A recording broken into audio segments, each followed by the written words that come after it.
પાટણ જિલ્લાના હારીજની વાતી વસાહતમાં લોકોને મતદાન કરવા માટે જાગૃત કર્યા। લોકસભા સામાન્ય ચૂંટણી 2024ની તૈયારીઓના ભાગરૂપે જિલ્લા વહીવટીતંત્ર દ્વારા સ્વીપ પ્રવૃત્તિઓ અંતર્ગત વિવિધ કાર્યક્રમો કરવામાં આવી રહ્યા છે।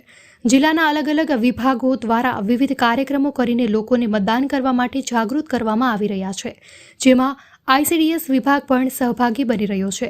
આઈસીડીએસ વિભાગ દ્વારા કાર્યક્રમો કરીને લોકોને મતદાન અવશ્ય કરવાનું કહેવામાં આવી રહ્યું છે। સ્વીપ પ્રવૃત્તિ અંતર્ગત હારીજના વાદી વસાહત વિસ્તારમાં શેરી નાટક દ્વારા વસાહતના લોકોને મતદાનનું મૂલ્ય સમજાવવામાં આવ્યું હતું।